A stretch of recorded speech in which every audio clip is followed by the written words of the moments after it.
What is IFRS 17? IFRS 17 is the new accounting standard that replaces IFRS 4 reporting and calls for significant changes in insurance business.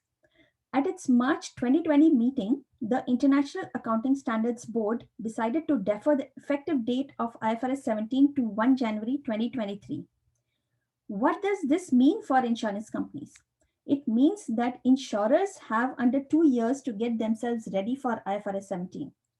Is IFRS 17 a hype? We at Eclipsys do not think so. Implementing IFRS 17 will bring significant changes to an organization's process and systems and will require more coordination between business functions affecting the business strategy, entire operating models, financial strategies, and systems, notably those systems that house data, plus people and processes. These changes can create a fundamental shift in the way data is collected, stored, and analyzed, and can significantly impact business operations, financial systems, and forecasting techniques. Organizations will require time to adjust to the new standard. Adopting IFRS 17 is complicated.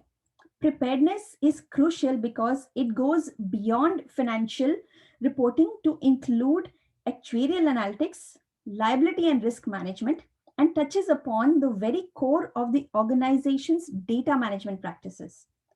But the question is enough being done to prepare for such a significant change? IFRS 17 will create ripple effects across the board in insurance businesses. Insurers will require a fundamental shift in the way data is collected, stored, and analyzed, requiring a more granular level of measurements in their data. This kind of change management takes time. The profit and loss statement under IFRS 17 will be quite different, requiring new steps for data analysis. Therefore, it is time insurance organizations start considering how to manage the increased complexities in accounting, deliver complex analytics with far more data volumes and granularity, and provide rigor, governance, and transparency in the data. IFRS 17 is, after all, the biggest change to insurance related accounting standards in a very long time. Key requirements. IFRS 17 requires consistent accounting for all insurance organizations. It involves detailed financial disclosure and reporting.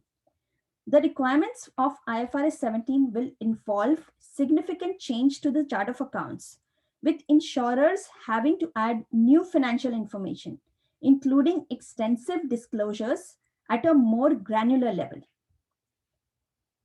It reflects time value of money. The standard measures insurance contracts fall either under the general measurement model GMM or the premium allocation approach PAA, which is a more simplified model.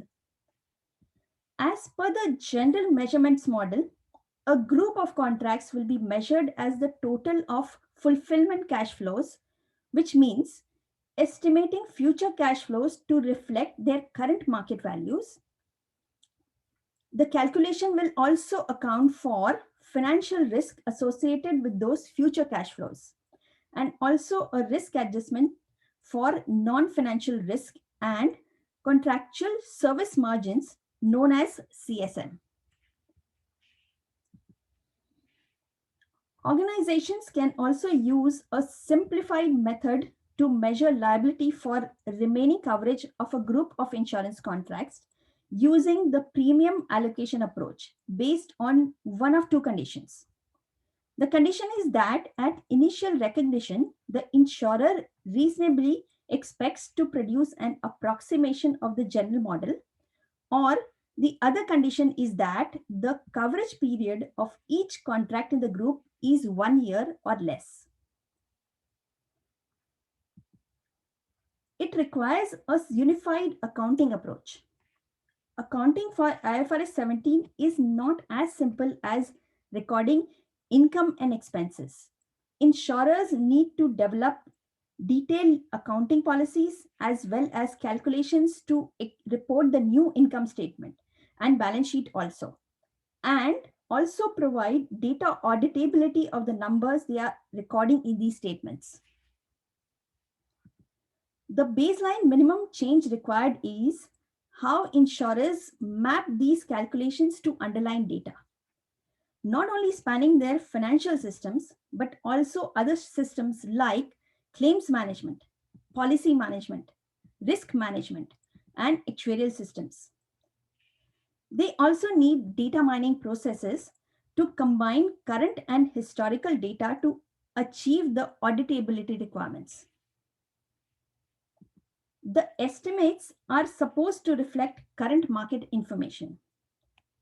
The need to measure discount rates based on current market interest rates and the need to track changes in discount rates at a group of contracts level will necessitate obtaining, storing, and tracking interest rate data uh, at a very high level of granularity. Discount rates should reflect characteristics of the contract. IFRS 17 requires insurers to derive discount rates for the valuation of cash flows associated with insurance contracts. These discount rates reflect the time value of money, as we discussed in the previous point, the characteristics of the contract cash flows, and the liquidity characteristics of the contracts. By characteristics, it is meant that cash flows that have similar returns shall be discounted at similar rates and vice versa. The discount rates also have to be consistent with the current market prices for assets.